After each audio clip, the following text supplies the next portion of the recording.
What's up yo, mag-assemble tayo ngayon ng engine ng Kawasaki Fury 125, pero bago yun hugasan muna natin yung lahat ng loob. Naisip ko gawa tayo ng DIY na engine bay washing gamit tong galon na to, tsaka itong pito ng tubeless na mugs. Tapos gamit din tayo nitong wiper motor. Makakabili tayo dito sa online, or kung meron na kayong ganito, yan na lang gamitin nyo. So una sa first, i-grinder muna natin tong pito ng mugs ng motor. Ayan, naputol na natin yung kabilang bahagi ng pito. So papakita ko lang sa inyo yung measurement niya, guys, no. Pakita ko naman sa inyo yung inner diameter ng wiper motor. Yan, konting-konti lang yung kanyang diferensya, kaya papasok natin to dito. Okay, ganyan na siya pag nakabit natin. Ininit ko muna tong pito, guys, ng bahagyang-bahagya lang, tapos pinasok ko dyan para meron naman siyang parang konting seal, kahit hindi na tayo maglagay ng mga gasket maker or epoxy. So itong galon yung gagamitin ko, i-repurpose ko lang to kasi hindi naman ako gusto na gumamit ng planggana kasi sayang din naman. Ito na lang, ikakat ko na lang to dito. Yan. Iwan ko lang yung part na to kasi dito tayo magbubutas ng paglalagayan natin ng parang gripo. Alright, tabasan lang natin. Ayan, tapos na nating tabasin. So ganito yung magiging itsura niya. Tapos ngayon naman ibubutasan natin dito sa gitna kasi kung makikita nyo parang gumagano siya. So yung gasolina or yung diesel, dito yan may imbak, kaya dito tayo magbubutas para ipasok natin tong wiper motor. Yan yung kinabitan natin. Bali ganyan siya, guys. So sa pagbubutas naman, guys, gamit lang tayo ng barena or kahit anong pwede natin gamitin pang butas. Tapos hanap tayo ng drill bit na sakto lang dito. Maliit to. So hanap pa ako ng mas malaki na drill bit dito para sakto lang yung butas na malalagay natin doon. Sakto lang yan. Ito na lang yung gagamitin nating bala ng barena. By the way, guys, kung gusto niyo ganitong impact wrench or impact drill, lagay ko na lang to sa comments or sa link somewhere dyan. Mura lang to, guys, no? Kung gusto niyo rin ng budget friendly na drill, iwan ko na lang yung link dito.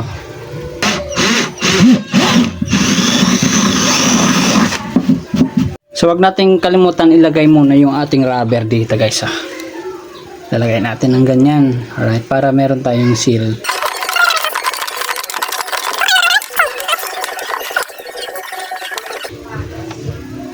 Yan. So ganito nakaharap yung ating outlet ng ating wiper motor kasi lalagyan natin ito ng mahabang hose, tsaka lalagay natin dito, papasok natin dito, guys. Yan, another rubber gasket. Alright, yan, tapos na tayong magkabit ng ating pito. Sunod naman, ilalagay tayo dito ng butas para sa switch. Pero kung gusto nyo naman hindi tayo maglagay ng switch, direktan nyo na lang yung positive at negative ng ating wiper motor sa ating battery or sa 12 volts na power supply. Alright, yan, nagbutas tayo dito ng 22 mm nagbutas para dito sa ating switch. Yan, gamit tong step drill.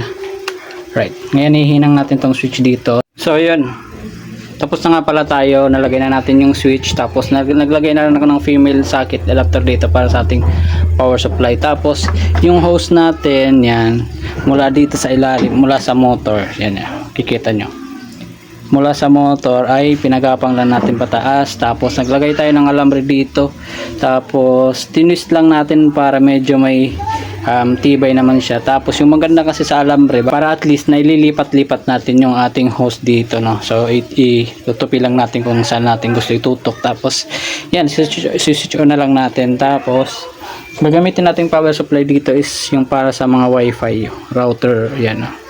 So ito nga pala ay 12 volts. Yan, teka lang, ayaw mag-focus.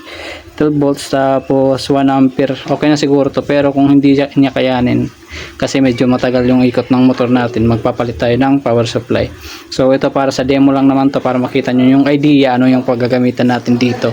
So ipapakita ko sa inyo. So ito na yung actual na paggamit natin dito. So yung pinatungan natin is may butas yan para hindi maipit yung pump natin, tsaka yung hose, tsaka yung wire dyan. Tapos yan, sinaksak ko na yan yung ating power supply, 12 volts yan. And then ilalagay na natin kung ano man yung hugasan natin dito, guys.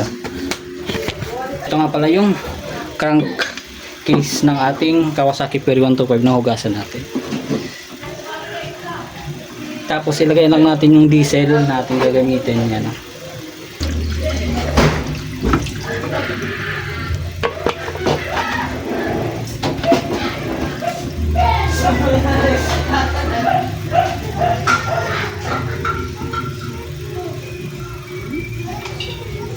Alright, try natin ulit.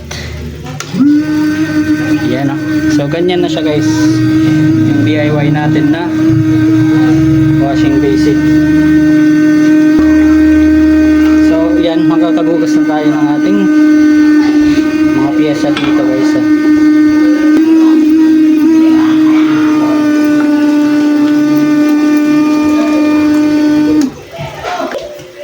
So ganun lang kadali guys maggawa ng DIY na